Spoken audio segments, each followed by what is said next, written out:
हाँ तो बच्चों हम स्टार्ट करते हैं आगे। ये हमारा 7th लेक्चर है। इससे पहले 6 लेक्चर ले चुके हैं प्रतिशत पे, परसेंटेज पे। अगर वो आपने नहीं देखे हैं, सारे कॉन्सेप्ट हमने डिस्कस किए हैं, इम्पोर्टेंट पॉइंट प्रतिशत के जितने भी हो सकते हैं, पहले जाइए उनको देख लीजिए। और सबसे इम्पोर्टेंट बात, इससे पीछे वाला जो लेक्चर लिया था वो था डेविएशन पर, यानी कि रेशियो दे रखा होगा आपको, उन रेशियो में परसेंटेज को इंक्रीज या डिक्रीज कर दिया जाएगा। फिर पूछा जाएगा कि इसमें इफेक्टिव रेट क्या है, इफेक्टिव प्रतिशत क्या है, इफेक्टिव चेंज क्या है, ओवरऑल चेंज क्या है। तो उसके लिए डेविएशन के हमने 3 तरीके बताए हैं। वो आपने अगर नहीं देखे हैं तो डिस्क्रिप्शन में उसकी लिंक मिलेगी, सबसे पहले जाइए और उसको देख लीजिए। अब हम आगे स्टार्ट करते हैं यहाँ पर, ठीक है। अब हम आगे स्टार्ट करते हैं। यहाँ पे आपको क्या सीखने को मिलेगा, पहले हम उसको बात कर लेते हैं। सक्सेसिव चेंज देखने को मिलेगा, यहाँ पे एक फार्मूला देंगे वो देखने को मिलेगा, और एक मल्टीप्लाइंग फैक्टर का जो एक मेथड है नेट परसेंटेज चेंज निकालने का, वो देखने के लिए मिलेगा। तो कितने तरीके, 3 तरीके यहाँ पे देखने के लिए मिलेंगे। और प्रतिशत का ये भी बहुत इंपॉर्टेंट लेक्चर है, आप बच्चों जरूर देखना और नोट्स बना लेना इसके अच्छे से, ठीक है। तो पहला तरीका है सक्सेसिव चेंज। देखो आप लोगों को ध्यान से सीखना है यहाँ पे, तभी चीज़ें समझ में आएंगी, वरना ऊपर से जाएंगी फायदे क्या। सक्सेसिव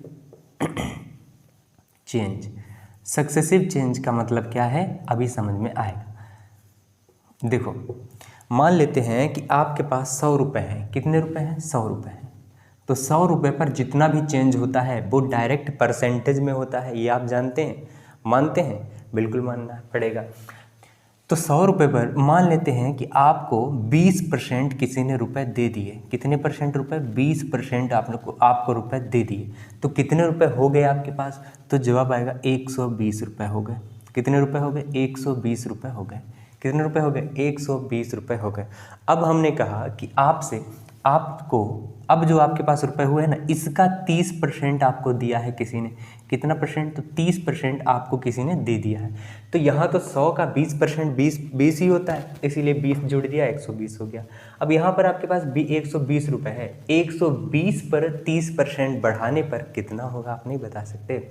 120 का 30% निकालेंगे, बच्चे करेंगे क्या? 120 में 30 जोड़ देंगे, 150। ऐसा नहीं करना। 120 का 30% कितना होता है? 12 3 36, तो इसमें 36 जोड़ना है भाई। 120 का 30% 36 होता है, और 100 का 20% 20 होता है। तो यहाँ पर हमने 20 जोड़ा है, और यहाँ 36 जोड़ेंगे तो कितना हो जाएगा? 156 हो जाएगा। कितना हो जाएगा? 156 हो जाएगा। अब देखो हमने किया क्या है, परसेंटेज में पहले तो 20% बढ़ा दिया है, फिर 30% बढ़ा दिया है, इतना आ गया। अगर हम इसमें 50% घटा देते हैं, एक बात बताओ, यहाँ 20% 30% जोड़ने पर हुआ है 50, और 50% ही घटा दें तो क्या कोई फ़र्क पड़ेगा? नहीं पड़ना चाहिए आपके हिसाब से। 100 था तो 100 ही आना चाहिए, लेकिन यहाँ कुछ और आएगा। देखो जरा कहानी क्या है। 156 का 50% कितना होता है? 1/2 करेंगे तो 56 का आधा होता है 28, और 100 का आधा 50, तो 50 और 28 होता है 78। तो यहाँ 78 घटाना पड़ेगा, और 78 घटाएंगे मतलब 50% 78 है, तो 50% अगला क्या होगा? 78 ही होगा। तो आपके पास कितने रुपए बचे? 78। और यहाँ कितना था? 100। 100 से आपके पास कितने बचे? 78। ये क्या हो गया सर जी? दिमाग चेंज। हम समझ में नहीं आया, समझाइए सर। देखिए एक बात आपको समझना चाहिए कि 100 का हमने यहाँ पे 20% लिया है, तब जाके 120 किया। अगर हम 100 का ही 30% बढ़ाते तो कुछ हो रहा था। अगर हम 100 का ही 50% यहाँ कम करते तो हमारे पास आंसर यहाँ 100 ही आता। लेकिन यहाँ कर क्या रहे हैं, यहाँ 100 का 20% बढ़ा रहे हैं 120, 120 का 30% बढ़ा रहे हैं, ना कि 100 का बढ़ाया जा रहा है। फिर जितना आया 156, उसमें 50, इसका 50% कम कर रहे हैं, तभी इतना आ रहा है। समझ में आई बात? तो हमारे पास जो वैल्यू आई है उस पर 50% कम किया है, तब जाकर 78 आया है। तो नेट परसेंटेज चेंज कितना हुआ? यहाँ से देखो, यहाँ से अगर हम यहाँ से लेकर के यहाँ तक देखें तो 100 से कितना हो गया? 78। तो आपका चेंज कितना आया? 22% की कमी आई है। 22% की क्या आई है? कमी आई है। कमी के लिए माइनस साइन लगा दिया। तो 22% की कमी आई है। देखो 100 से 78 हो गया, 22% की ही तो कमी आई है। तो आपके पास 3% थे, 1 2 3, तीनों का अगर हम इफेक्टिव निकालना चाहें, डायरेक्ट इस मेथड से ना निकालें, देखो इतना लंबा हो गया, अगर इस मेथड से निकालें ही ना, डायरेक्ट निकाल लें तो बड़ा आसानी होगी ना, अच्छा लगेगा। तो ये था आपका पहला मेथड जिसको बोलते हैं सक्सेसिव चेंज। ठीक है, ये पहला मेथड था। किसी ने बोल दिया 20% बढ़ाओ, फिर आने के बाद 30% बढ़ाओ, फिर आने के बाद 50% कम कर दो, तो डायरेक्ट कितना चेंज निकालेंगे, ये होता है सक्सेसिव मेथड, जो कि पहला मेथड है। अब हम दूसरे मेथड की बात करते हैं, सेकेंड मेथड। सेकेंड मेथड, फिर हम आपको एक फार्मूला देंगे जिसमें आपको ज़्यादा दिमाग नहीं लगाना, डायरेक्ट फार्मूला लगाना है, आपका सवाल सोल्व हो जाना है। ठीक है, तो सेकेंड मेथड की अगर हम बात करते हैं तो यहाँ पे लिखेंगे हम इनिशियल, यहाँ पे लिखेंगे इनिशियल और एक तरफ लिखेंगे फाइनल, एक तरफ लिखेंगे इनिशियल और एक तरफ लिखेंगे फाइनल। एक तरफ क्या लिखेंगे, इनिशियल, और एक तरफ लिखेंगे हम लोग फाइनल। एक तरफ इनिशियल और एक तरफ फाइनल। तो इनिशियल का मतलब पहले क्या वैल्यू थी और फाइनल का मतलब अब क्या वैल्यू आई है, बस इतना ही आपको पता लगाना है। अनुपात ले लेना, हमने बताया था। तो 100 है आपके पास, कितना है, 100 है आपके पास। ठीक है, अगर इस 100 पर आपको 20% बढ़ा दिया जाए, 20% बढ़ा दिया जाए, तो 20% का मल्टीप्लाइंग फैक्टर कितना होगा, 100 में 20% का मल्टीप्लाइंग फैक्टर कितना होगा, 1.2। 1.2, अरे भाई 100 में 20 जोड़ेंगे 120, 120 को 100 से भाग कराएंगे कितना, 1.2, तो मल्टीप्लाइंग फैक्टर कितना आ गया, 1.2। ये तो फाइनल वैल्यू है। अगर अब जो वैल्यू आई है इसमें 30% बढ़ा दो, 30% का मतलब मल्टीप्लाइंग फैक्टर कितना, 1.3। अगर आपको मल्टीप्लाइंग फैक्टर वाला वीडियो देखना है तो सबसे पहले वहाँ पे जाइए, उसको देख लीजिए, तो यहाँ पे चीज़ें समझ में जल्दी आ जाएंगी। अब 50% कम कर दिया है, 50% कम करने का मतलब क्या है, 0 मल्टीप्लाइंग फैक्टर कितना, 0.5, बस खत्म। ये है इनिशियल और ये है फाइनल। क्या इतना लंबा प्रोसेस करने की ज़रूरत थी, नहीं थी। इसको सोल्व कर लो, तो 100 पर जितना भी चेंज होगा वो आपका प्रतिशत में होगा डायरेक्ट। इसको सोल्व करेंगे, देखो 1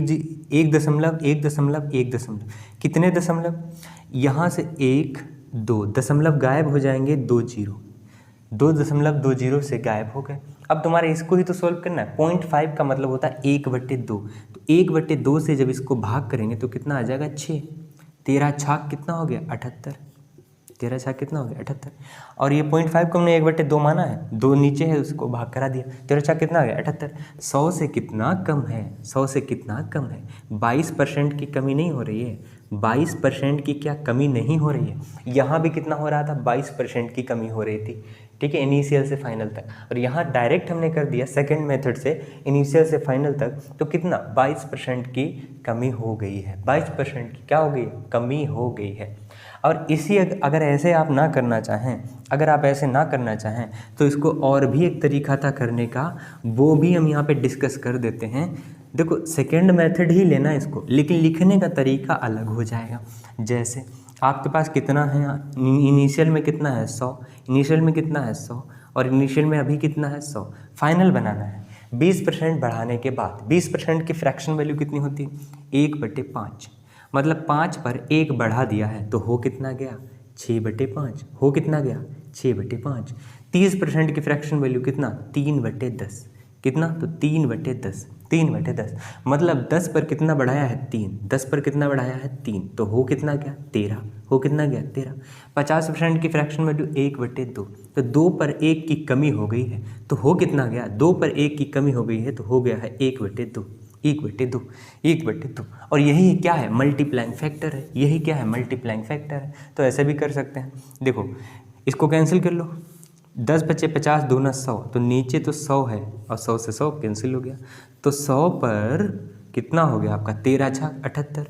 अभी भी कितना चेंज आ रहा है, अभी भी कितना चेंज आ रहा है, तो 22% की कमी आ रही है। अभी भी कितना परसेंट की कमी आ रही है, 22% की कमी आ रही है। क्या प्रतिशत आपके समझ में आ रहा है, परसेंटेज आपके समझ में आ रहा है? बहुत आसान है, बस आपको कॉन्सेप्ट समझना है।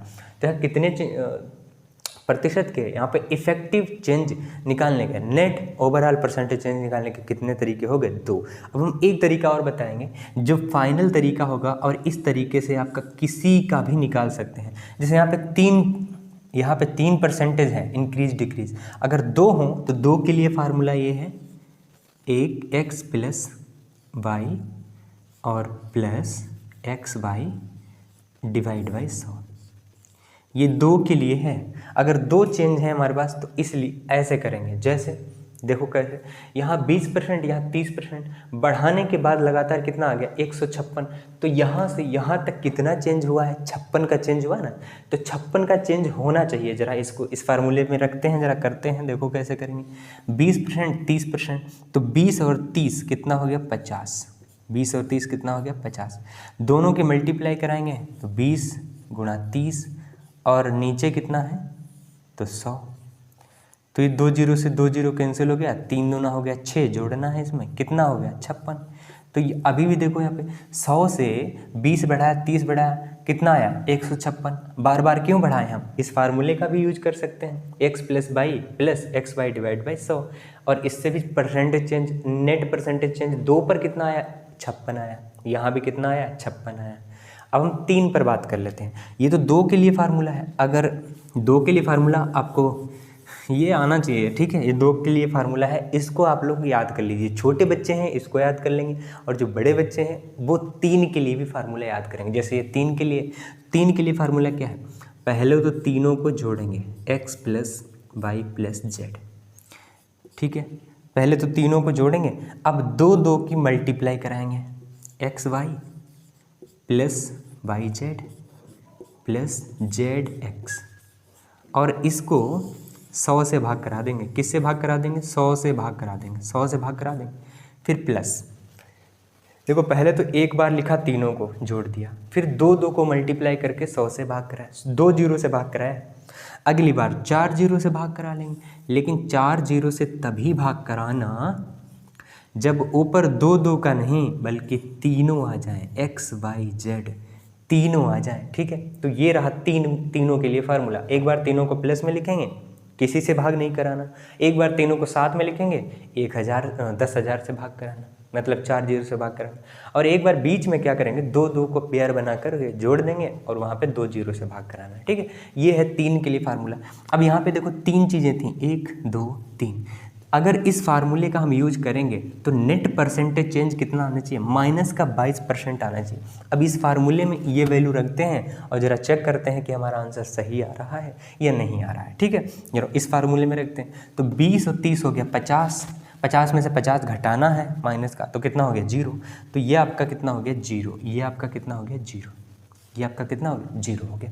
X by y z z x गुणा कराना है 2 की, अगर हम इन 2 की गुणा कराएंगे 3 दूना हो गया 6, लेकिन 100 से भाग कराना है तो 2 जीरो कैंसिल हो जाएंगे, कितना आएगा 6, प्लस वाई जेड अगर हम इन दोनों की मल्टीप्लाई कराएंगे तो माइनस का आएगा 5 15, माइनस का आएगा 5 15, माइनस का कितना तो 15। अगर हम इसकी और इसकी गुणा कराएंगे तो माइनस का आएगा 5 दूनी 10, माइनस का आएगा 5 दूनी 10, और प्लस में कितना आएगा। अब इसको सोल्व करते हैं, तीनों को गुणा करा कर 4 जीरो से भाग कराएंगे।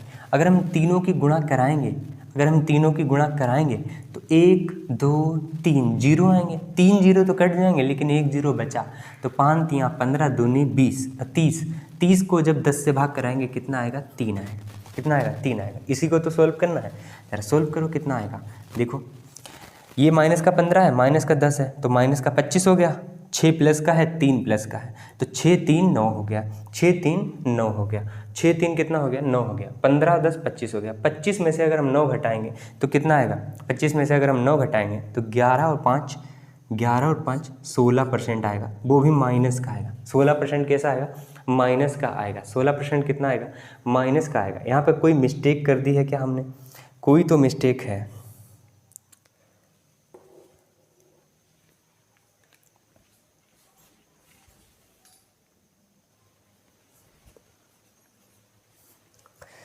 हाँ मिस्टेक तो हमको देखी, अगर हम तीनों की मल्टीप्लाई कराएंगे तो एक माइनस का है ना, तो अगर एक माइनस का है तो ये माइनस का आएगा ना, तो अगर ये माइनस का आएगा तो ये माइनस का आएगा, माइनस का 3 आएगा। और जब इसको सोल्व करेंगे तो 15 10 25 3 28 माइनस का है, 6 प्लस का है, 28 में से 6 घटाएंगे तो माइनस का 22 आएगा, माइनस का 22 आएगा, माइनस का कितना आएगा 22 आएगा। और आज भी देखो कितना आ रहा 22% ही आ रहा है। तो नेट परसेंटेज चेंज आपको इन तीनों तरीक़ों से निकालना आना चाहिए। 20% 30% ये कुछ भी हो सकता है, प्लस प्लस कर दिया, यहाँ माइनस कर दिया, दोनों प्लस, यहाँ पे तीनों प्लस हो सकते हैं, तीनों माइनस भी हो सकते हैं, 2 माइनस 1 प्लस हो सकता है, ठीक है, ऐसा भी हो सकता है। तो ये आपको बस फार्मूला याद रखना है कि ये 2 के लिए है और ये 3 के लिए है। अगर कुछ भी ना समझ में आए तो ये फार्मूला लगा लेना। डाटा अगर आसान है तो ऐसे कर लेना, डाटा अगर थोड़ा सा हार्ड लग रहा है, जैसे वहाँ पे आ गया 62.62% का चेंज, लो फंस गए, ना ये लगा सकते हैं ना फार्मूला लगा सकते हैं। अब इसके लिए तो आपको ये इनिशियल और फाइनल लगाना पड़ेगा ना, इसकी फ्रैक्शन वैल्यू कितनी होती है, तो फ्रैक्शन वैल्यू लिखेंगे और इस तरह से मल्टीप्लाइंग फैक्टर करके आपको कर लेना। तो वो डिपेंड करता है आप पर कि आपका दिमाग जो है किन तरीक़ों से आपको अब तीनों तरीके आना चाहिए। अगर तीनों में से आपको अगर एक भी नहीं आता तो आपका टाइम वेस्ट हो जाएगा, ठीक है। तो यही होते हैं, सक्सेसिव चेंज था, ये दूसरा मेथड था, इनिशियल फाइनल कर लेना है, रेशो ले लेना है, और यहाँ ये फार्मूला था। ये तीनों मेथड आपको अच्छी तरह से पता होना चाहिए। अब हम एक सवाल देते हैं, वो ज़रा ट्राई करना, और ना हो तो लैब में हमको सोल्व दिखाना आगे, ठीक है, कि आपसे नहीं हुआ है। दे दें आपको सवाल, ठीक है, आपको सवाल दे देते हैं, 2 सवाल देंगे, ठीक है। 2 सवाल आप लेके जाइए और उनको सोल्व करना है आपको।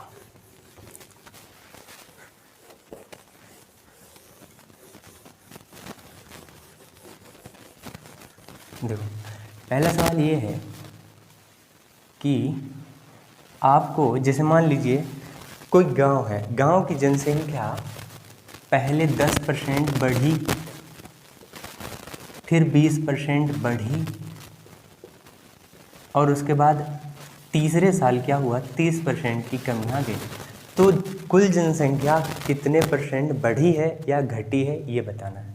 दूसरा सवाल ये है कि आपके पास कितने भी रुपए होंगे हमको नहीं पता, उसमें आपको 15% की बढ़त की गई, मतलब 15% आपको रुपए दे दिए गए। अब जितना भी आया है 10% की कमी कर दी गई है, 10% की नहीं 15% की कमी कर दी गई है। अब आपको बताना है कि आप यहाँ पे फ़ायदा हुआ है या घाटा हुआ है। पहले क्या किया, 15%, आपके पास जितने भी रुपए थे पहले तो 15% उसमें बढ़ा दिया गया है, फिर जितना भी आया है उसमें 15% की आपको कमी कर दी गई है। बस आपको इतना बताना है कि आपको नुकसान हुआ है या फ़ायदा हुआ है, ठीक है। और अगर नुकसान हुआ है या फ़ायदा हुआ है तो कितना हुआ है वो निकालना है। तो 2 फार्मूले, यहाँ पे 2 सवाल हो गए, ठीक। तो एक सवाल यहाँ पे, एक सवाल यहाँ पे, दोनों सवाल यहाँ पे लिख लेना, समझ में ना हो तो फिर से देख लेना पीछे बैक करके। अब यहाँ से लेते हैं विदा और हम मिलते हैं नेक्स्ट टॉपिक ये रहेगा नेक्स्ट लेक्चर में। तब तक के लिए अपना ख्याल रखना बच्चों, ठीक है। और अगर समझ में ना आया करे तो लैब में हमसे पूछ लिया करना। ऑफलाइन तो आप आते ही हैं 8 से 9 पढ़ने, 8 से 10 पढ़ने के लिए, ठीक है।